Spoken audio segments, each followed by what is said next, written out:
أعوذ بالله من الشيطان اللعين الرجيم. بسم الله الرحمن الرحيم. الحمد لله رب العالمين بارئ الخلائق أجمعين باعث الأنبياء والمرسلين، ثم الصلاة والسلام على خير الخلق أجمعين حبيب إله العالمين أبي القاسم المصطفى محمد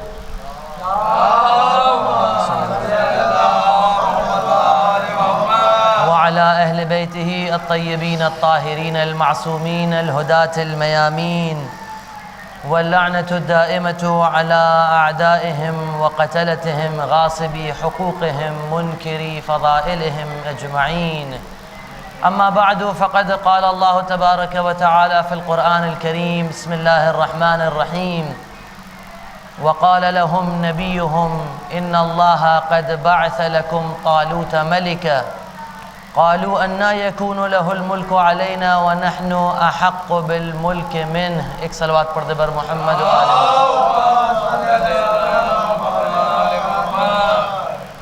سرنامہ سخن سورہ بقرہ کی 247 نمبر آیہ کریمہ ہے کہ جو پوری کی پوری آیت انشاءاللہ مضمون کے ساتھ اس کے سلسلے میں بعض عرائض آپ حضرات کی خدمت میں پیش کیے جائیں گے، جس کا ایک ٹکڑے کی تلاوت کی ہے.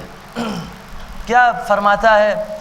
فرماتا ہے کہ وقال لهم نبیہم، اس قوم کے نبی نے ان سے یہ کہا کہ ان اللہ قد بعث لکم طالوت ملکا، کہ اللہ نے طالوت کو تمہارے لیے ملک بنایا ہے، تمہارا رہنما، تمہارا رہبر بنایا ہے، تمہارا خلیفہ انتخاب کر کے بتایا ہے. ان اللہ قد بعث لکم طالوت ملکا، طالوت تمہارا خلیفہ ہے، تمہارا رہبر ہے. تو اس قوم نے اعتراض کیا. کس زبان میں اعتراض کیا؟ فرماتا ہے قالو، انہوں نے اپنے نبی سے کہا کہ انا یکون لہ الملک علینا، یہ طالوت ہمارے اوپر کہاں سے بادشاہی اور کہاں سے خلافت کر سکتا ہے. وَنَحْنُ أَحَقُّ بِالْمُلْكِ مِنْهُ، ہمارا زیادہ حق ہے کہ ہم خلافت کریں اور جو ملک ہے، جو مملکت ہے، وہ ہمارے ہاتھ میں ہو. کیوں بھائی؟ فرماتے ہیں کہ لم یؤت سعة من المال، اس کے پاس مال و دولت تو ہے نہیں. بھئی طالوت کو تم نے ہمارا خلیفہ اور ہمارا رہبر انتخاب کر کے بھیج دیا، یہ کیسے حکومت کرے گا؟ حکومت تو ہم کریں گے، اس کے پاس تو مال ہی نہیں ہے. قال، تو اللہ نے کیا جواب دیا؟ ان اللہ اصطفاہ علیکم، اللہ نے اس کو تم لوگوں پر انتخاب کیا ہے. وزادہ بسطۃ فی العلم والجسم، اور اس کو کثرت کے ساتھ علم اور جسمانی قوت عطا کی ہے. زیادہ روی کے ساتھ زیادہ علم اور شجاعت عطا کی ہے. ٹھیک ہے، تو یہاں پر اور اس کے بعد پھر بتاتا ہے کہ یہ جو ملک ہے یہ اللہ کا ہے، جس کو دل چاہتا ہے وہ دے دیتا ہے. آیہ کریمہ میں اگر ابتدا سے گفتگو کی جائے تو سب سے پہلا جو آیت کا ٹکڑا ہے، فرماتا ہے ان اللہ قد بعث لکم، اللہ نے اس طالوت کو تمہارے لیے انتخاب کیا ہے. اللہ کا کوئی کام نہیں ہے. طالوت اللہ کو کوئی فائدہ نہیں پہنچائے گا، بلکہ اگر وہ فائدہ پہنچائے گا تو وہ تمہارے لیے ہے. اگر طالوت زمین پہ آ کے سختیوں کو برداشت کرے گا اور مشقتوں کو سہے گا تو یہ تم لوگوں کے لیے ہے. قد بعث لکم طالوت ملکا، یہ تمہارے لیے اس کو انتخاب کیا گیا ہے، لہذا تمہارا فائدہ ہے اس میں. جس طرح سے پروردگار عالم نے سورج کو خلق کیا ہے، بھئی یہ جو سورج کو خلق کیا ہے تو اس میں خود سورج کا کوئی فائدہ نہیں ہے، سورج کا کوئی فائدہ نہیں ہے، بلکہ سورج تو خود جل رہا ہے تاکہ زمین والوں کے اوپر اپنے فوائد کو پہنچا سکے. وہ خود جل رہا ہے. لہٰذا ہمارے یہاں امام معصوم کی جو تشبیہ ہے وہ بھی سورج سے کی گئی ہے، ابھی بتاؤں گا کیسے۔ تو عرض کرنے کا مطلب کیا ہے کہ اللہ کی طرف سے جو انتخاب کیا گیا ہوتا ہے یہ اللہ والا اپنے فائدے کے لیے نہیں آتا، بلکہ اللہ اس کو انتخاب اس لیے کرتا ہے کیونکہ اس کے انتخاب میں دوسروں کا فائدہ ہے، دوسروں کا فائدہ ہے۔ لہٰذا ہمارے کیا زیارت جامع کبیرہ میں ملتا ہے کہ جب زیارت جامع کبیرہ ایک بہت عظیم المنزلت زیارت ہے کہ جس کے بارے میں یہ ہے کہ علامہ مجلسی علیہ الرحمہ کے والد محمد تقی مجلسی جب بھی کسی امام معصوم کی زیارت پہ تشریف لے جاتے تھے تو اسی زیارت کے ذریعے سے ان کی زیارت کیا کرتے تھے۔ اس زیارت کا جملہ کیا ہے؟ زیارت میں کیا فرماتا ہے؟ بندہ امام کے سامنے کیا عرض کرتا ہے؟ عرض یہ کرتا ہے وَبَذَلْتُمْ أَنفُسَكُمْ فِي مَرْضَاتِهِ، کہ آپ نے اللہ کی مرضی میں اپنے آپ کو قربان کر دیا۔ کیوں؟ کیونکہ آپ کا جو انتخاب تھا وہ اللہ کی جانب سے تھا، کس کے لیے؟ لوگوں کے لیے۔ تو اب جو بھی اللہ کی مرضی ہے جس میں لوگوں کا فائدہ ہے اس میں آپ نے اپنے آپ کو قربان کر دیا۔ بدلتم، یہ نہیں کیا کہ آپ نے اپنی نفسوں کو عطا کر دیا، آپ نے اپنی نفسوں کو دے دیا، نہیں، عطا کرنے کا لفظ نہیں ہے بلکہ بذل کرنے کا لفظ ہے۔ یہ بذل کرنے کا مطلب کیا ہوتا ہے؟ مثال دیتے ہیں، ایک مثال کیا ہے؟ مثال یہ ہے کہ کسی انسان کے پاس پیسے نہیں ہیں تو اس کے اوپر حج واجب نہیں ہوگا، حج واجب نہیں ہوگا۔ اب حج کے لیے اگر 4 لاکھ روپے درکار ہیں اور کسی کے پاس 4 لاکھ روپے نہیں ہیں تو وہ مستطیع نہیں ہے، اس کے اوپر حج واجب نہیں ہے۔ لیکن اگر کوئی انسان آ کے اس کو 4 لاکھ روپے دے دے کہ یہ لو، یہ 4 لاکھ روپے رکھو، ان سے جا کے حج کر لینا، جیسے ہی یہ 4 لاکھ روپے دے گا کہ بھئی یہ تم حج کر لینا تو یہ مستطیع ہو جائے گا۔ ابھی تک اس کے پاس کوئی قوت نہیں تھی، قدرت نہیں تھی حج کو انجام دینے کی، اب جیسے ہی اس کو 4 لاکھ روپے دیے گئے تو یہ فوراً مستطیع ہو گیا، اس کے اندر وہ استطاعت آ گئی کہ اب یہ حج کو انجام دے سکے۔ لہٰذا اس حج کو کیا کہا جاتا ہے؟ اس حج کو کہا جاتا ہے حج بذلی، یہ نہیں کہا جاتا حج عطائی، عطا کی ہوئی، بخشی گئی، ہدیہ کی گئی، ہبہ کی گئی حج نہیں ہوتی، بلکہ یہ حج بذلی ہے۔ کیوں؟ کیونکہ بذل کا مطلب یہ ہے کہ انسان اتنا زیادہ عطا کر دے کہ جو سامنے والا ہے اس کا پیمانہ بھر جائے، پھر اس کے بعد اس کو کچھ نہیں چاہیے۔ لہٰذا امام معصوم کے لیے کیا جملہ استعمال ہوا؟ عطا کرنے کا استعمال نہیں ہوا، عطا کرنے کا لفظ استعمال نہیں ہوا، بخشنے کا لفظ استعمال نہیں ہوا، بلکہ بذل کرنے کا لفظ استعمال ہوا کہ بذلتم انفسکم فی مرضاتے، آپ کے پاس جو کچھ تھا وہ سب آپ نے ان کو عطا کر دیا، ان کے لیے سب عطا کر دیا۔ اور یہی چیز آپ سب لوگ انشاءاللہ جو بھی زیارت عاشورہ پڑھتا ہے وہ سب اسی جملے کو پڑھتے ہیں سجدے میں۔ اصحاب امام حسین کی بھی صفت یہی ہے۔ آپ کیا کہتے ہیں؟ وَأَصْحَابِ الْحُسَيْنِ الَّذِينَ بَذَلُوا مُهَجَهُمْ دُونَ الْحُسَيْنِ علیہ السلام۔ اصحاب امام حسین بھی وہ ہیں کہ ان کے پاس جو کچھ تھا وہ سب انہوں نے بذل کر دیا، وہ سب بذل کر دیا۔ کیوں؟ کیونکہ یہ آئے ہی اس لیے ہیں کہ اپنے جو تمام نفسیاتی جو ان کے فائدے ہیں ان سب کو چھوڑ دیں اور راہ خدا میں سب کچھ بخش دیں۔ لہذا اللہ کا بھی جو انتخاب ہے وہ یہ ہے کہ باعث لکم طالوت ملکا۔ میں نے سورج کی مثال دی کہ سورج کیا کرتا ہے؟ سورج خود جلتا ہے اور اس لیے تاکہ جو اس کے فوائد ہیں وہ دوسروں تک پہنچے، اس کی جو گرمی ہے وہ دوسروں تک پہنچے، جو اس کے نور ہے وہ دوسروں تک پہنچے، اس کے اندر جو دوسرے فائدے ہیں وہ سب کے سب پہنچے دوسروں تک۔ لہٰذا اسی لیے ہمارے یہاں روایات میں مکرر امام معصوم کو سورج سے تشبیہ دی گئی ہے۔ آپ زیارت اس میں دعائے ندبہ میں بھی تو پڑھتے ہیں، کیا پڑھتے ہیں؟ این الشموس الطالعہ، کہاں ہے چمکتے ہوئے سورج؟ جب امام ہمارے سامنے ظاہر نہیں ہے اور اس کے لیے ندبہ کیا جاتا ہے، اس کو تلاش کی جاتی ہے، اس کے ظہور کے لیے دعا کی جاتی ہے، تو کیسے دعا کی جاتی ہے؟ این الشموس الطالعہ، وہ چمکتے ہوئے سورج کہاں ہیں؟ کہاں ہے وہ چمکتے ہوئے سورج؟ کیوں؟ کیونکہ سورج میں اور امام میں کئی ایسی چیزیں ہیں کہ جو مشابہ ہیں۔ مثال کے طور کے اوپر کیا ہے؟ اب یہ جو سورج ہے خود جل رہا ہے، اپنے نور کو لوگوں تک پہنچا رہا ہے، اپنے فوائد کو لوگوں تک پہنچا رہا ہے۔ اسی طرح سے ایک امام ہے یا ایک نبی ہے کہ جو خود تمام اذیتیں جھیل رہا ہے، تمام چیزوں کو برداشت کر رہا ہے، پتھر اس کو مارے جا رہے ہیں، اس کو برے الفاظ سے خطاب کیا جا رہا ہے، کوڑا اس کے اوپر دیا جا رہا ہے، لیکن اس کے باوجود وہ لوگوں کے لیے کام کر رہا ہے۔ اس کے اوپر اذیتیں ہو رہی ہیں، اس کو زخم دیے جا رہے ہیں، برے الفاظ سے یاد کیا جا رہا ہے، وہ کہہ رہا ہے لا الہ الا اللہ کہہ دو کامیاب ہو جاؤ گے۔ تو اس کے لیے یہ چاہا جا رہا ہے، لیکن وہ کامیابی کو چاہ رہا ہے، وہ کہہ رہا ہے قولوا لا الہ الا اللہ تفلحوا۔ اسی طرح سے دوسرے بہت سارے جو سورج کے فوائد ہیں، سورج کے اور جو دوسرے صفات ہیں، مثال کے طور کے اوپر سورج کیا ہے؟ ابھی آپ سورج کو اگر سورج کی طرف نگاہ کریے تو کیا لگتا ہے کہ بس یہیں ایک دم پاس میں ہی ہے کہ نہیں؟ حقیقت میں کتنی دور ہے؟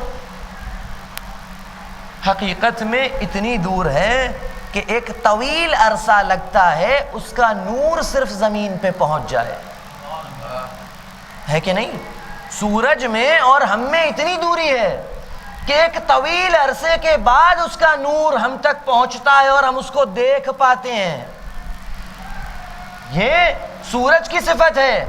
اسی طرح سے امام معصوم بھی ہے، جب ظاہر میں ہم دیکھتے ہیں تو وہ ہم جیسا لگتا ہے، ہم یہ سمجھتے ہیں کہ یہ ہماری طرح کھا رہا ہے، ہماری طرح پی رہا ہے، ہماری طرح چل رہا ہے، لیکن اگر اس کی حقیقت کو دیکھا جائے تو وہ ہم سے بہت دور ہے، وہ بہت دور ہوتا ہے ہم سے۔ لیکن ظاہر میں یہ ابھی تک لوگوں کو یہ معمہ سمجھ میں نہ آیا۔ ابھی تک لوگ کہتے ہیں کہ ہم جیسے تم جیسے نہیں ہیں، بلکہ تم جیسوں کو فائدہ پہنچانے کے لیے اپنی اصل حقیقت سے فرش پہ آئے ہیں۔ یہ امام، اسی لیے امام کی تشبیہ کیا ہے؟ سورج سے کی جاتی ہے۔ اچھا ایک بات اور بتائیے کہ یہ جو سورج ہے آج کل تو آپ لوگ اس کو غور سے دیکھتے ہوں گے کہ سورج اگر بادلوں کے پیچھے چلا جائے، اگر سورج بادلوں کے پیچھے چلا جائے تو کیا پھر سورج بیکار ہو گیا؟ چھٹی، کوئی کام نہیں؟ ایسا تو نہیں کہ سورج اگر بادلوں کے پیچھے چلا جاتا ہے، بادلوں کے پیچھے اگر چلا جاتا ہے، اس کے بعد بھی جو اس کا نور ہے وہ زمین تک پہنچتا ہے، اس کے بعد بھی جو اس کے فوائد ہیں وہ زمین تک پہنچتے ہیں۔ کیا وہ جگہ کہ جہاں پہ بادل ہوتے ہیں وہاں زمین سے اناج نہیں اگتا؟ اگتا ہے۔ اس کا مطلب یہ کہ سورج اپنا فائدہ پہنچا رہا ہے، سورج اپنا فائدہ پہنچا رہا ہے۔ تو پتہ یہ چلا کہ اگر سورج کو بادلوں کے پیچھے بھیج دیا جائے یا بادلوں کے پیچھے وہ چلا جائے تو جو اس کے فوائد ہیں وہ سب کے سب پہنچا کرتے ہیں۔ اسی طرح سے امام زمانہ کی بھی مثال ہے کہ گرچہ ابھی پردے غیب میں ہیں، پردے غیب میں ضرور ہیں، لیکن اس کا مطلب یہ نہیں کہ امام کا کوئی فائدہ نہیں، بلکہ جس طرح سے چمکتا ہوا سورج اپنے نور کو پہنچاتا ہے، اسی طرح سے بادلوں کے پیچھے اگر غیب میں بھی کوئی سورج ہے تو وہ پردے غیب سے ہدایت کرتا ہے۔ صلوات پڑھ دے بر محمد و آلہ۔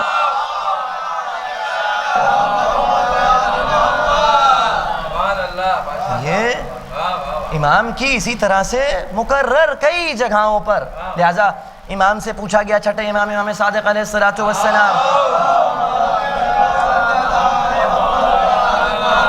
جب امام کے بارے میں یہ سوال کیا گیا کہ بھائی، امام نے بتایا کہ پیغمبر کے 12 وصی ہوں گے اور جو 12ویں ہوں گے ان کی ایک طولانی غیبت ہوگی، اس کے اندر شیعوں کا امتحان ہوگا اور اس کے اندر پہچانا جائے گا کہ کس طرح سے، امام نے مثال دی کہ جس طرح سے تم چھنا لے کے، جو کسان ہوتا ہے وہ کیا کرتا ہے، جو صحیح و سالم دانے ہیں ان کو خراب دانوں سے جدا کرتا ہے، امام فرماتے ہیں غیبت میں بھی شیعوں کے ساتھ یہی ہوگا۔ بہت سے ہوں گے کہ جو اہل بیت کی محبت کا دعویٰ کریں گے، لیکن یہ غیبت یہ اس چھنی کی طرح ہے کہ جو صحیح دانوں کو روک دیتی ہے اور جو خراب دانے ہیں ان کو نکال دیتی ہے۔ لہٰذا جو صحیح و سالم بچیں گے، جو رکے رہیں گے، ان سے استفادہ کیا جائے گا۔ کیسے استفادہ کیا جائے گا؟ جب امام آئیں گے اور پکاریں گے کہ کون میری نصرت کو آئے، تو وہ جو سب صحیح و سالم دانے ہوں گے ایک پل پل کے زدن میں امام کی خدمت میں پہنچ جائیں گے۔ لہٰذا یہ انتخاب ہے۔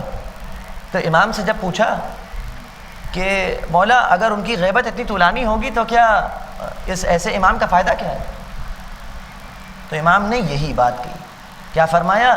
فرمایا کہ جس طرح سے سورج بادلوں کے پیچھے آ جائے، اور کس طرح سے وہ تمہارے لیے مفید ہوتا ہے، اس کا مطلب یہ نہیں کہ وہ بیکار ہو گیا، بلکہ سورج کا بادلوں کے پیچھے آنا یہ موسم کی خرابی کی وجہ سے ہے۔ فضا اس لائق نہیں ہے کہ سورج کو تمہارے سامنے لا کے رکھا جائے۔ تمہارے سامنے 11 سورج کو لا کے رکھا تھا، یہ 11 سورج تمہارے سامنے لائے، لیکن اس کے بعد بھی پیغمبر فرما کے گئے کہ ما منا الا مقتول او مسموم، یا تم قتل کر دو گے یا تم زہر دے دو گے، یا تلوار کے ذریعے سے ختم کر دو گے یا زہر دے دو گے۔ لہذا چراغ کا یہ آیت اللہ العظمہ خوئی اس واقعے کی نسبت ان کی طرف دی جاتی ہے کہ وہ فرماتے ہیں کہ ایک گاؤں کے جہاں پہ بالکل اندھیرا تھا، تو وہاں کا جو گاؤں کا جو کرتا دھرتا تھا، جو بھی جو ہے وہاں کا جس کے پاس وہاں کا شاسن تھا اور کمانڈ تھا، اس نے کیا کیا کہ اس نے اندھیرے گاؤں کے لیے ایک چراغ کا انتظام کیا۔ لیکن لوگوں نے کیا کیا؟ بجائے اس کے کہ اس چراغ کا استعمال کریں اور اس سے فائدہ اٹھائیں، اس چراغ سے ہدایت پائیں، کیا کیا؟ اس چراغ سے ہدایت پانے کے بغیر بجائے کیا کر دیا کہ پتھر مار کے چراغ کو توڑ دیا، چراغ بجھ گیا۔ اس نے پھر نرمی دکھائی، اس نے پھر اس کا دل نرم ہوا کہ بیچارے جاہل لوگ ہیں، ان کو تمیز نہیں ہے کسی بات کی، یہ گمراہ ہیں، ان کو ہدایت کی ضرورت ہے۔ تو اس نے ایک اور چراغ لا کے پھر نصب کر دیا۔ جب دوبارہ چراغ نصب کیا، پھر انہوں نے بجائے اس کے کہ اس سے فائدہ اٹھائیں، اس کو پھر بجھا دیا۔ ایسے ہی کرتے کرتے اس نے 11 چراغ لا کے رکھ دیے۔ اب جب 11 چراغوں کو انہوں نے سب کو بجھا دیا، سب چراغوں کو انہوں نے پتھر مار کے ان چراغوں کو توڑ دیا، تو اس جو گاؤں کا جو رہنما تھا اس نے کیا کیا؟ اس کا دل ابھی بھی اتنا ہی نرم تھا، لیکن اس نے یہ دیکھا کہ اب ان کو چراغ کی اہمیت کا پتہ نہیں ہے، لہٰذا اس نے چراغ کو ایک پردے میں رکھ دیا۔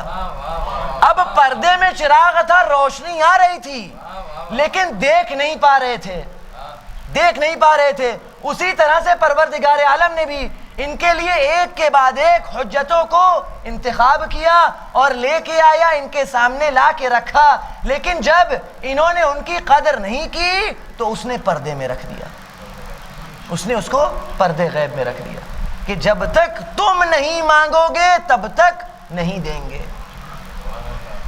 کیا کہا نہیں جاتا ہے کہ بھائی مولا کائنات جو ہیں وہ فاتح خیبر تھے، اور وہ فاتح خندق تھے، فاتح بدر، احد، حنین تھے، سب طرح کی جنگیں انہوں نے لڑی۔ خلافت کے بعد بھی صفین و جمل و نہروان میں سب نے مولا کے شجاعت کے جوہر دیکھے۔ اگر واقعاً ان کا حق تھا تو کیوں نہیں لے لیا؟ بھائی قوت کی تو کمی نہیں تھی، قدرت کی تو کمی نہیں تھی، بھائی جو 2 انگلیوں سے در خیبر کو اکھاڑ کے پھینک دے، کیا وہ 2 بتوں کو نہیں توڑ سکتا تھا؟ بھائی 2 بتوں کو بھی توڑ دیتا جو دروازے پہ آ کے کھڑے ہوئے تھے، جو اتنا بڑا دروازہ اٹھا کے پھینک دے۔ لیکن اس کا جواب شہزادی نے دیا۔ کیا شہزادی نے دیا؟ جب خطبہ ارشاد فرمایا، اور خطبہ ارشاد فرمانے کے بعد جب دیکھا کہ کسی کے اندر کوئی حرکت نہیں آئی، تو شہزادی نے اس آیہ کریمہ کی تلاوت فرمائی، فرمایا انلزمکموہا وانتم لہا کارہون، کیا تمہارے اوپر تھوپ دیں اور تمہیں خود نہیں چاہیے؟ اس کا مطلب کیا ہے؟ اس کا مطلب یہ ہے کہ تم خود آؤ امام کے پاس، تم خود طلب کرو، امامت تمہارے اوپر تھوپی نہیں جائے گی، یہ تھوپی نہیں جائے گی۔ لہٰذا جب تک تم 12ویں کو اپنے دل سے طلب نہیں کرتے وہ نہیں آئیں گے، وہ نہیں آئیں گے۔ کب آئیں گے؟ کہ جب تم خود چاہو گے۔ اور مولا نے اس کا ثبوت بھی دیا۔ کب دیا ثبوت دیا تیسری خلافت کے بعد۔ تیسری خلافت کے بعد لوگ آ گئے، کم آئے تھے، مولا نے دروازہ ہی نہیں کھولا۔ مولا نے کہا نہیں چاہیے بیعت، کہا بیعت کرنا ہے، کہا بیعت نہیں چاہیے۔ جب سب آ گئے اور کہا اب آپ کے علاوہ کوئی دوسرا چارہ نہیں ہے، تو پھر انہوں نے اپنی شرطیں رکھی اور بیعت کو قبول کیا۔ کبھی کسی نے مولا کو دعوت نہیں دی کہ آؤ آ کے بیعت کرو، آؤ آ کے بیعت کرو، یہ والا کوئی حساب و کتاب نہیں رہا۔ کیوں؟ کیونکہ پیغمبر فرما کے گئے تھے۔ کیا فرما کے گئے تھے؟ یا علی مثلک کمثل الکعبہ، آپ کی مثال کعبے کی طرح ہے۔ کیا مطلب کعبے کی طرح ہے؟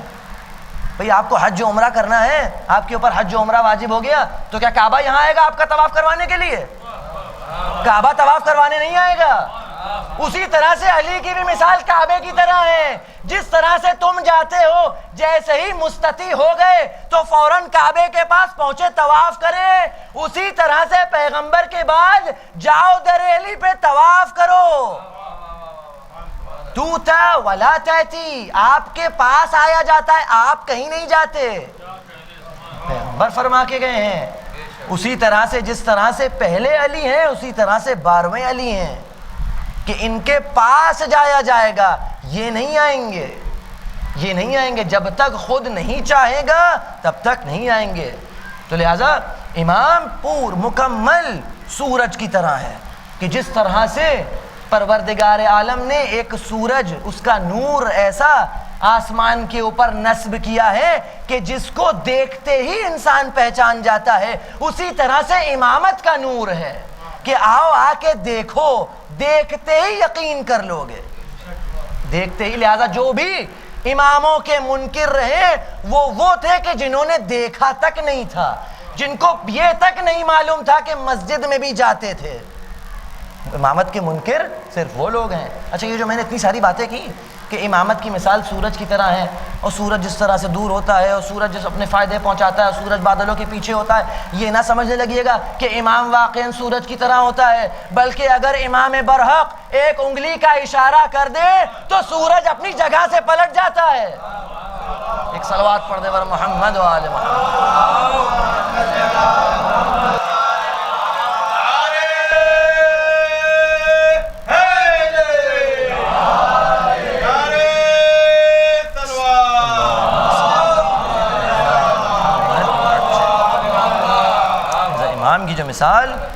امام کی مثال یہ ہے، جیسا فرمایا کہ ان اللہ قد بعث لکم طالوت ملکا، اللہ نے تمہارے لیے طالوت کو خلیفہ بنا کے بھیجا ہے، ملک بنا کے بھیجا ہے، تمہارا رہنما اور رہبر بنا کے بھیجا ہے۔ کہا نہیں، ان کو یہ اس کے لائق نہیں ہے۔ کیوں؟ لم یؤت سعۃ من المال، ان کے پاس مال و دولت نہیں ہے۔ اگر مال و دولت نہیں ہوگی تو یہ حکومت کیا کرے گا؟ یہ کون تھے جو کہہ رہے تھے؟ یہ کفار تھے اس زمانے کے کہ جو نبی پیغام لے کے آئے کہ اس کو لے لو، تو انہوں نے کہا اس کے پاس مال نہیں ہے لہٰذا ہم اس کو نہیں لیں گے۔ شاید فدق کے جو چور تھے وہ بھی انہی کی سیرت پہ چل رہے تھے، انہوں نے فوراً فدق کو لے لیا کہ جب اس کے پاس مال نہیں بچے گا تو حکومت کیا کرے گے۔ لیکن اللہ نے کیا بتایا؟ اللہ نے کہا نہیں، مال معیار نہیں ہے، بلکہ ان اللہ قد اصطفاہ علیکم، اللہ نے اس کو تمہارے اوپر انتخاب کیا ہے۔ وزادہ بسطۃ فی العلم والجسم، اور اس کو علم و شجاعت عطا کی ہے۔ اصطفاء ہے۔ انہوں نے معیار کیا بتایا تھا؟ انہوں نے معیار بتایا تھا مال، اللہ نے وہیں پہ اس کو رد کیا کہ معیار مال نہیں ہے، بلکہ اگر حکومت کا، خلافت کا، امامت کا اور قیادت کا کہیں پر بھی تصور ہے تو وہ تین چیزیں ہیں۔ کیا ہیں تین چیزیں؟ ان اللہ قد اصطفاہ علیکم، اللہ کا انتخاب کیا ہوا ہو، اللہ کا انتخاب کیا ہوا ہو۔ دوسری چیز کیا ہے؟ وَزَادَهُ بَسْطَةً فِي الْعِلْمِ وَالْجِسْمِ، اس کے پاس علم ہو اور اس کے پاس شجاعت ہو. یہ تین ہوتے ہیں، تین چیزیں ہیں جو ان تینوں پہ کھرا اترے گا وہ اللہ کی طرف سے مبعوث ہونے کے لائق بنے گا. اب اگر مسلمانوں کو چاہیے کہ واقعی میں حکومت کس کی ہے اور خلافت کس کی ہے پتہ لگانا ہے تو ان تینوں کو معیار بنانا پڑے گا. ان تینوں چیزوں کو معیار بنانا پڑے گا. پہلی چیز ہے استفاء، اللہ کا انتخاب. سب کہتے ہیں وہ سب کیا کہتے ہیں کہ اللہ اور رسول نے کسی کو انتخاب نہیں کیا. تو اللہ نے انتخاب کسی کو کیا ہی نہیں. کیوں کہتے ہیں اللہ نے کسی کو انتخاب نہیں کیا؟ کیونکہ بھائی اگر اللہ انتخاب کر لیتا تو پھر ان کو سقیفہ کی ضرورت کیا پڑتی؟ ضرورت ہی نہیں پڑتی ان کو سقیفہ کی. لہٰذا اگر اپنے سقیفہ کو بچانا ہے تو انتخاب کی نفی کرنا پڑے گی. کیونکہ اگر اللہ نے انتخاب کر دیا تو پھر تم پیغمبر کا جنازہ چھوڑ کے سقیفہ میں کیا کر رہے تھے؟ لہذا سب کے سب مانتے ہیں کہ انتخاب کسی نے نہیں کیا، اللہ نے اور رسول نے انتخاب نہیں کیا. جب انتخاب نہیں کیا تو پہلا معیار چلا گیا. اب وہ خلافت کے حقدار نہیں بن سکتے. علم کتنا ہے؟ علم کتنا ہے؟ وَزَادَهُ بَسْطَةً فِي الْعِلْمِ وَالْجِسْمِ. علم ان کے پاس کتنا ہے؟ علم ان کے پاس اتنا ہے کہ جب 40 سال کے بعد قرآن کا ایک سورہ یاد کر لیا تو اونٹ نہر کیا تھا خوشی میں. اتنا تو علم کی مقدار ہے. تیمم کا طریقہ پتہ نہیں ہے، دادی یا نانی کو ارث کتنا ملتا ہے وہ معلوم نہیں. بھائی جب یہ سوال بڑھتے جاتے ہیں تو انسان پریشان ہو جاتا ہے نا. بھائی آپ سے سوچئے آ کے سوال کیے جائیں، بار بار علمی سوال کیے جا رہے ہیں اور آپ کو جواب نہیں پتہ. بھائی پہلی دفعہ آپ نے کہہ دیا بھائی مجھے نہیں پتہ، دوسری دفعہ آپ نے کہا کہ بھائی میں خدا تھوڑی ہوں جو ہر چیز کا پتہ ہو، تیسری دفعہ آپ نے کہا کہ بھائی سارے قرآن کا تھوڑی نا مجھے معلوم ہے، چوتھی دفعہ آپ نے کچھ بہانہ بنا دیا. لیکن جب سوال پہ سوال بڑھتے جائیں گے تو آپ کیا کہیں گے؟ آپ کہیں گے بھائی میرا پیچھا چھوڑو، یہی تو کہیں گے. لہٰذا جب خلافت والے صاحبان سے جب سوال کیے جاتے تھے اور جب سوالوں کی کثرت بڑھ گئی کیونکہ خلافت کا شوق بہت زیادہ تھا، طویل عرصے تک خلافت کی، جب سوالوں کا جو عدد تھا، جو مقدار تھی وہ بڑھ گئی تو کہتے تھے مجھے چھوڑ دو، مجھے چھوڑ دو، عقیلونی عقیلونی. ان کا جملہ ہے، تاریخ میں ثبت ہے. کیا جملہ ہے؟ کیا کہتے تھے عربی میں؟ کیا کہتے تھے؟ عقیلونی عقیلونی. کیونکہ یہ جو منبر تھا یہ عقیلونی عقیلونی کا نہیں، سلونی سلونی کا ہے. جب سلونی کے منبر پہ عقیلونی بیٹھے گا تو یہی ہوگا. تو یہ علم کے چرچے. انتخاب کسی نے نہیں کیا، کسی نے انتخاب نہیں کیا. علم آپ نے دیکھ لیا. شجاعت کتنی زیادہ تھی؟ شجاعت اتنی زیادہ تھی کہ جب خیبر میں علم لے کے جاتے تھے اور ابھی حارث و مرحب باہر نہیں آتے تھے، صرف شور مچتا تھا کہ حارث آ رہا ہے تو بھاگ کے چلے آتے تھے. اور بہترین شجاعت دیکھنا، بھائی خیبر تو اب ڈر اس کا رہا نہیں، اور بہترین شجاعت دیکھنا ہے تو احد کے پہاڑ کی چوٹیاں ابھی بھی گواہی دے رہی ہیں کہ کتنے شجاع تھے. پہاڑی جو بکری ہوتی ہے وہ ماہر ہوتی ہے پہاڑ چڑھنے میں، آپ کو پتا ہے؟ پہاڑ کی جو بکری ہوتی ہے یہ عام بکری نہیں، جو پہاڑی بکری ہوتی ہے یہ ماہر ہوتی ہے پہاڑ کے اوپر چڑھنے میں. اور خود ان کا جملہ ہے، خود ان کا انہی کی کتابوں میں جملہ ہے کہ جب میں احد کا پہاڑ چڑھ رہا تھا تو پہاڑ کی بکریاں مجھ سے پیچھے رہ گئی تھیں. تو یہ کیا ہے؟ انتخاب کسی نے نہیں کیا. علم ہر جگہ اس کا چرچا ہو رہا ہے. شجاعت جو ہے وہ سب کو پتہ ہے، شجاعت سب کو پتہ. بھائی تعجب ہوتا ہے کہ اتنے تمام کسی بھی ملا، بھائی کوئی ایک ملاک پہ تو پورے اترتے، کوئی ایک ملاک پہ بھی پورے نہیں اترے، لیکن اس کے باوجود شور کس بات کا مچتا ہے؟ شور مچتا ہے عدالت صحابہ. عدالت کا مطلب کیا ہوتا ہے؟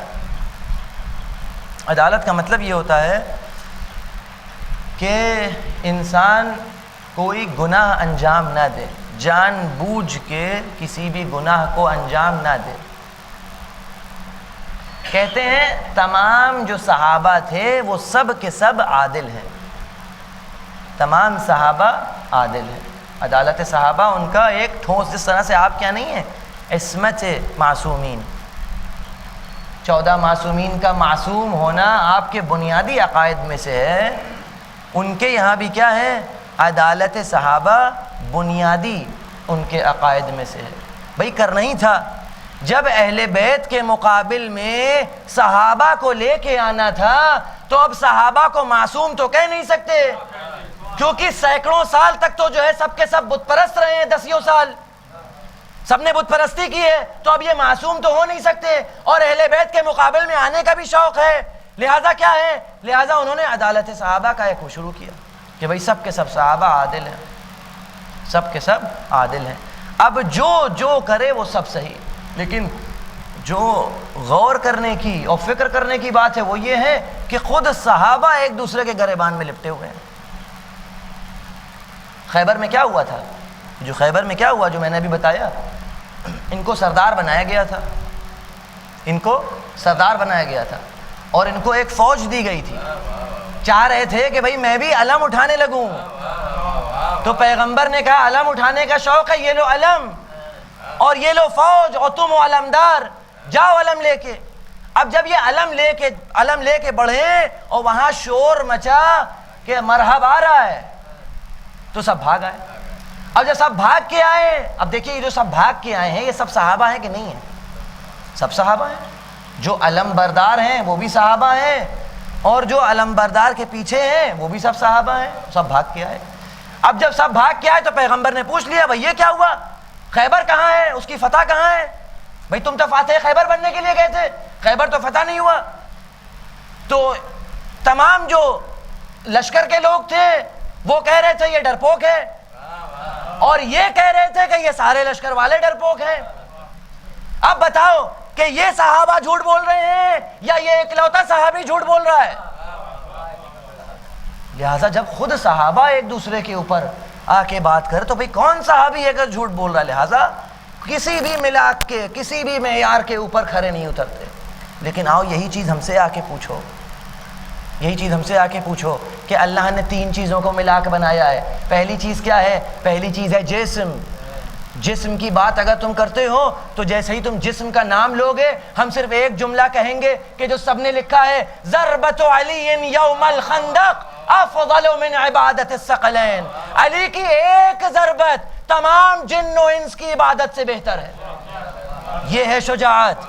جب تم علم کی بات کرو گے تو ہم پیغمبر کی حدیث تمہاری کتاب سے نکال کے سنائیں گے، انا مدینۃ العلم وعلی بابها، میں شہر علم و علی دروازہ ہے۔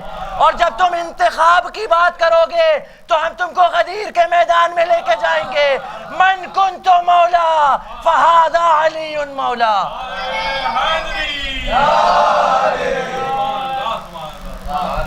لہذا یہ تمام کے تمام ملاک، یہ پورے ملاک کے اوپر کھڑے اترتے۔ لہذا امام نے شکایت کی، مولا امیر المومنین علیہ السلام نے شکایت کی۔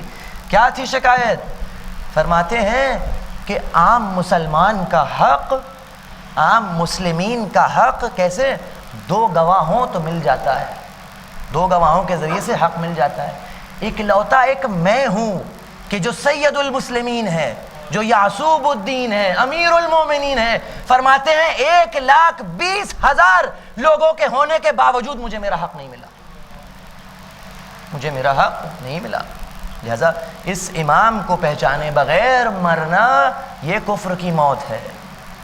جب تک اس امام کو انسان نہیں پہچانے گا جو ان تمام ملاک کے اوپر کھرا اترا ہو، اس کو پہچانے بغیر مر گیا تو مات میتتن جاہلیہ، من مات ولم یعرف امام زمانہ مات میتتن جاہلیہ۔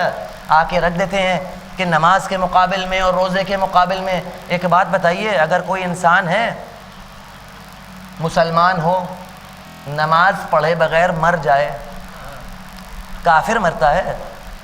کافر تو نہیں مرتا، مسلمان مرتا ہے لیکن گناہگار ہوتا ہے۔ روزہ رکھے بغیر مر جائے، روزہ رکھے بغیر مر جائے تو یہ مرے گا مسلمان، یہ مسلمان ہی رہے گا لیکن گناہگار ہوگا۔ اگر خمس و زکوٰۃ ادا نہ کرے اور مر جائے تو یہ مسلمان رہے گا لیکن گناہگار ہوگا۔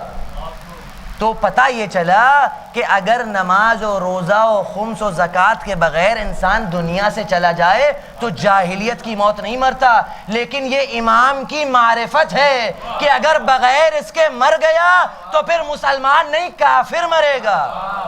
اچھا، صرف کافر مرے گا؟ یہ جاہلیت یعنی کیا؟ جاہلیت کیا ہے؟ یہ جاہلیت وہ زمانہ ہے کہ جو رسول سے پہلے کا زمانہ تھا، یعنی وہ زمانہ ہے کہ جب لا الہ الا اللہ کی بات نہیں ہوئی تھی، جب محمد رسول اللہ کی بات نہیں ہوئی تھی۔ اس کا مطلب کیا ہے؟ اس کا مطلب یہ کہ اگر کوئی علی ولی اللہ کو پہچانے بغیر مرا، گویا یہ کہ لا الہ الا اللہ کہنے سے پہلے مرا ہے۔ جاہلیت کی موت مطلب یہ کفر کی موت ہے، نفاق کی موت ہے، گمراہی کی موت ہے۔ لہٰذا جب چھوٹی چھوٹی چیزیں، نماز ہو، یہ خود نماز چھوٹی چیز نہیں ہے، خود نماز بہت بڑی چیز ہے، لیکن اگر اس نماز کو لا کے امیر المومنین کے سامنے رکھ دیا جائے تو بہت چھوٹی چیز ہے۔ گرچہ یہ خود نماز امیر المومنین کے سر کا تاج ہے لیکن اس کا ولایت سے کوئی مقابلہ نہیں ہے۔ امام نے کیا فرمایا؟ امام نے کیا فرمایا؟ فرمایا کہ بنی الاسلام علی خمس، اسلام 5 چیزوں پہ بنا ہے، 5 چیزوں پہ بنا ہے: الصلاۃ والصوم والزکوٰۃ والحج والولایت۔ 5 چیزوں پہ بنا ہے: نماز، روزہ، زکوٰۃ، حج اور ولایت۔ فرماتے ہیں کہ ان 4 چیزوں میں، نماز اور روزے اور حج اور زکوٰۃ میں تمہیں چھوٹ دی گئی ہے۔ کیا مطلب؟ نماز میں چھوٹ ہے؟ ہاں چھوٹ ہے۔ مطلب نہ پڑھے؟ نہیں، مسافر ہو تو 2 رکعت پڑھو،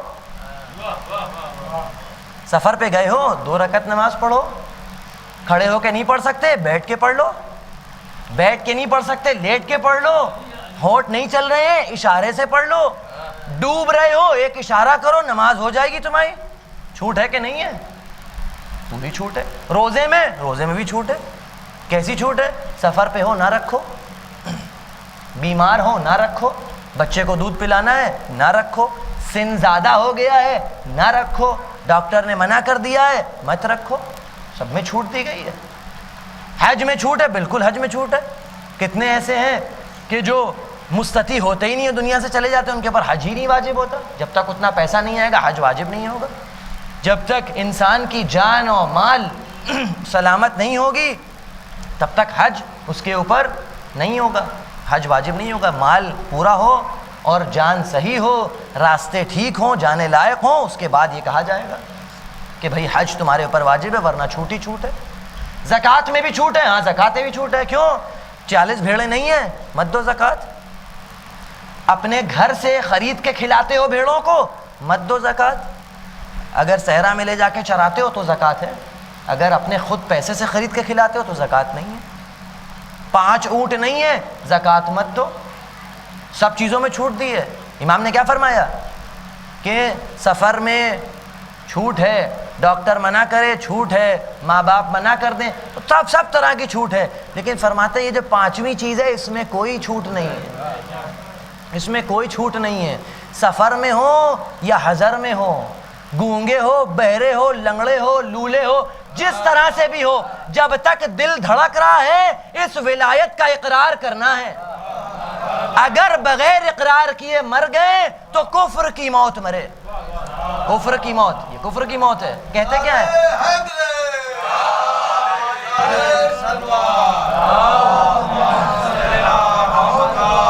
کہتے کیا ہے؟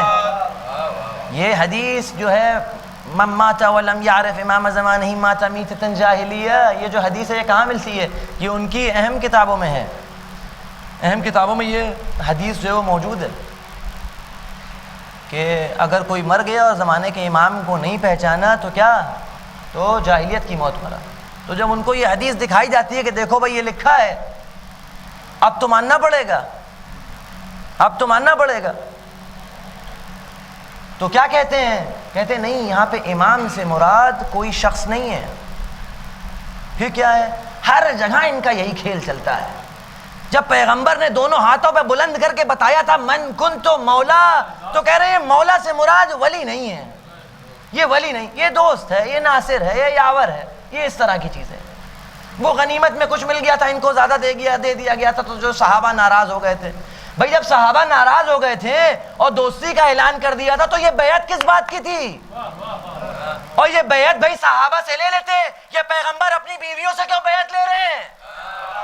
یہ اپنی بیوی سے کیوں بیعت لی؟ اجب نہیں پیغمبر کو خطرہ ہو کہ میری آنکھ بند ہو جائے گی، کہیں یہ اونٹ پہ بیٹھ کے سوار ہو کے آ نہ جائے.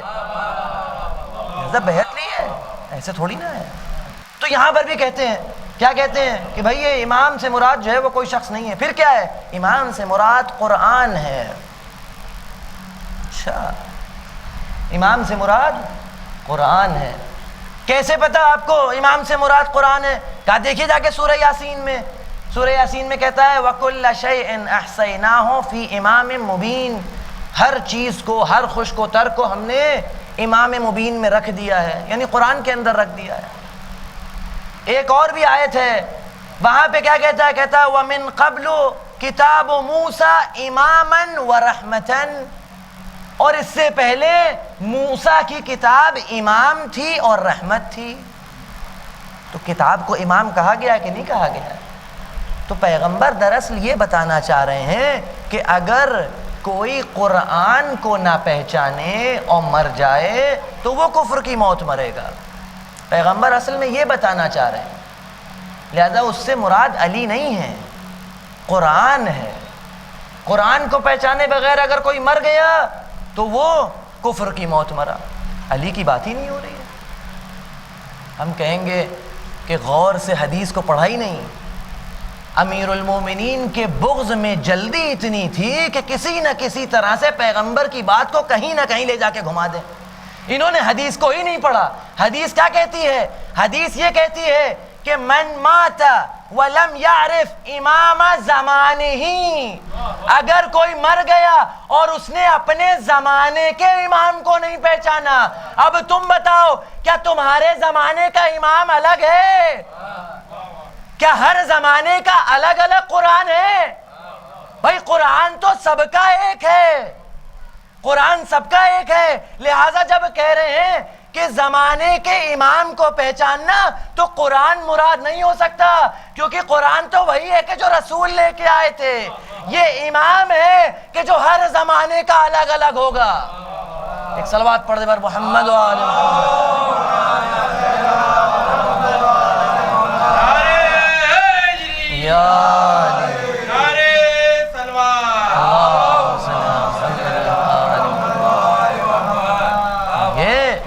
ہوشیار بننے کی کوشش کر رہے تھے کہ من مات ولم یعرف امام زمان ہی مراد جو ہے وہ قرآن ہے. جبکہ خود انہی کے ہاں ایک اور بھی روایت مل جاتی ہے. وہ کیا روایت ملتی ہے؟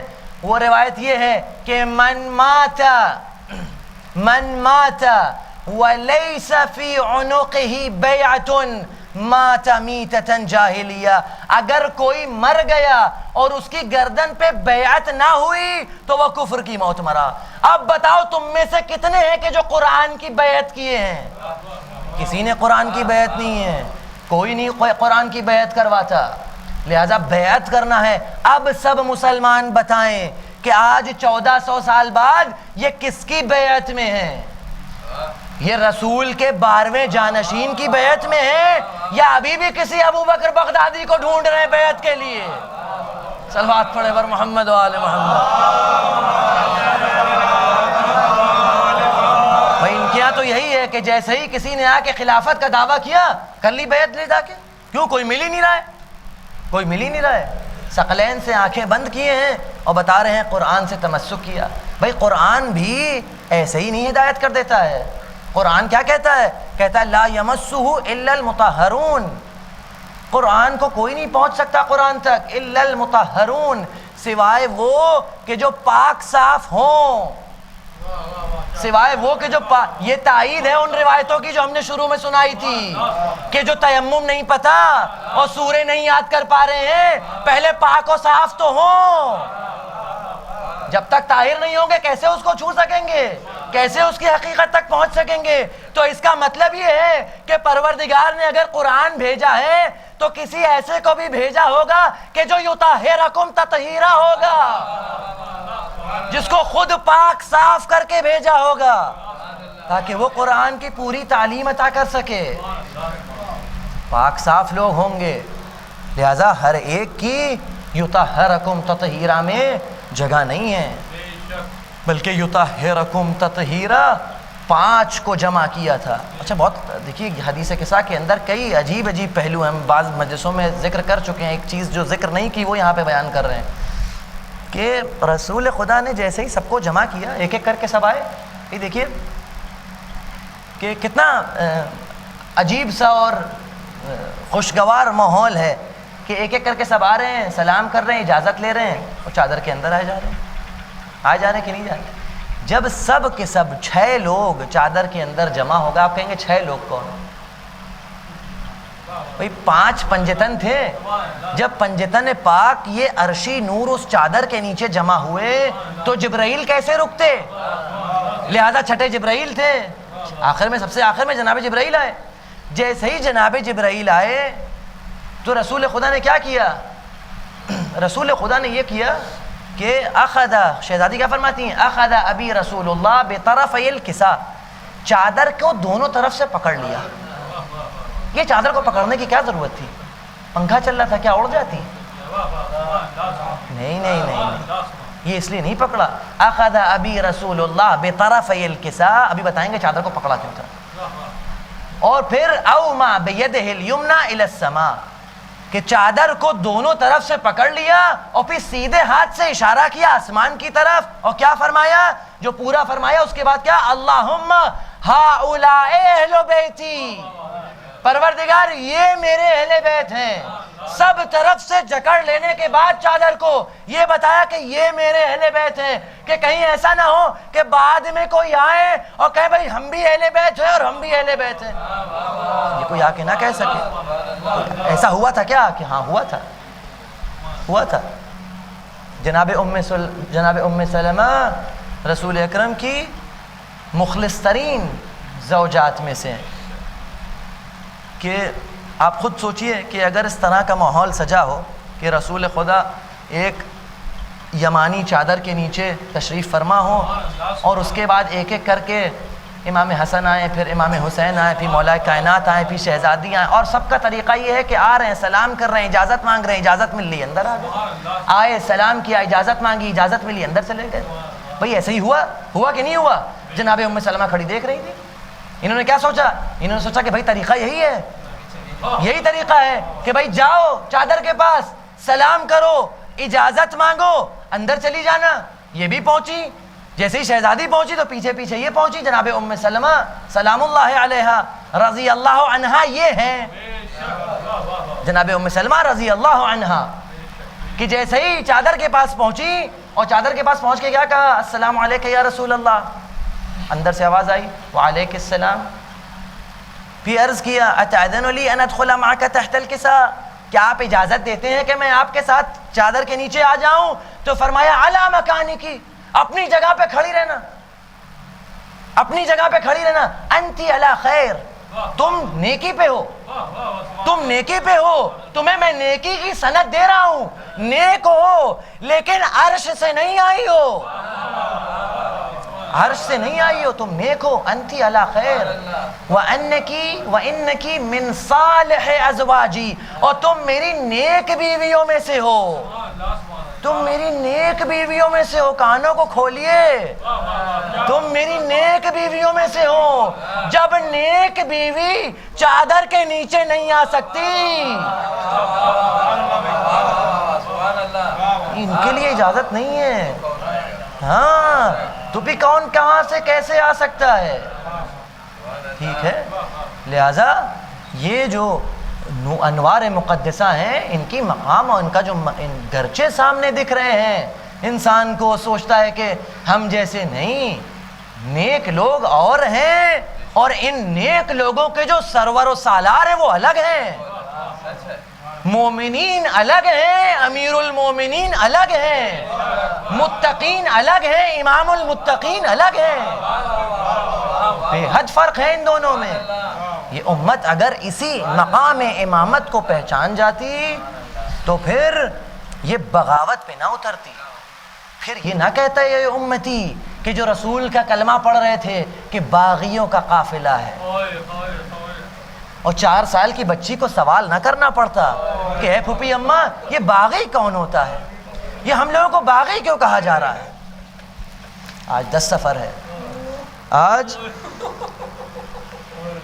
امام حسین کی اس بچی کا تذکرہ ہر جگہ ہو رہا ہے کہ وہ بچی کہ امام حسین نے کیسے مانگا تھا۔ خود جناب سکینہ سے کیا فرمایا کہ جہاں بعض نقل میں یہ چیز موجود ہے کہ اے سکینہ تم کو پتہ ہے تم میری نماز شب کا نتیجہ ہو، جب میں اپنی نماز شب میں دعا کرتا تھا پروردگار سے تو میں اس سے یہ عرض کرتا تھا کہ پروردگارہ جس طرح سے تو نے اپنے رسول کو ایک بیٹی عطا کی ہے کہ جو اس کے دل کا سکون ہو، اسی طرح سے مجھے بھی ایک بیٹی عطا فرما کہ جو میرے دل کا چین ہو۔ بھائی سکینہ کا لفظ ہی سکون سے ہے، یہ سکون سے ہی ان کو سکینہ کہا جاتا ہے۔ کیوں کہ یہ سکون امام حسین کا سکون ہے، یہ امام حسین کا سکون ہے۔ لہذا آپ لوگ مسلسل جو ہے ذاکرین سے یہ سنا کرتے ہیں، کیا سنتے ہیں؟ ذاکرین سے یہ سنتے ہیں کہ جب عصر عاشوراء شام غریبہ جب سب ختم ہو گیا تو شہزادی نہیں، جناب سکینہ نہیں مل رہی تھی، ہے نا، جناب سکینہ نہیں مل رہی تھی، خیموں میں آگ لگی تھی، جناب زینب بچوں کو لے کے آ رہی تھی، جیسے ہی سارے بچوں کو لے کے آئیں تو دیکھا بھیا کی 4 سال کی امانت نہیں ہے، تو سیدھے مقتل کا رخ کیا۔ اب جو مقتل کے پاس پہنچی، مقتل میں پہنچی تو کیا دیکھا کہ سکینہ بابا کے جنازے سے لپٹی ہوئی، بابا کے جنازے سے لپٹی ہوئی ہیں، اور کیا دیکھا کہ سکینہ سو رہی ہیں، سکینہ سو رہی ہیں۔ ذاکرین کیا پڑھتے ہیں یہاں پہ، کیا کہتے ہیں؟ کہتے یہ ہیں کہ جیسے ہی جناب سکینہ پہنچی تو جناب سکینہ کی طرف آواز آئی، کیا آواز آئی کہ الیہ الیہ سکینہ سکینہ، بابا کو ڈھونڈ رہی تھی، بابا کی کٹی ہوئی گردن سے آواز آئی کہ میری طرف آ جاؤ میں یہاں ہوں اے سکینہ، تو سکینہ جا کے بابا سے لپٹ گئی۔ عزیزوں سکینہ کی پریشانی نہیں تھی، اصل میں یہ امام حسین تھے کہ جن کو سکینہ چاہیے تھی، سکینہ چاہتی تھی کہ بابا بغیر میرے بابا کو سکون نہیں ملتا تو میرا بابا تپتی ریت پہ کیسے سکون پائے گا۔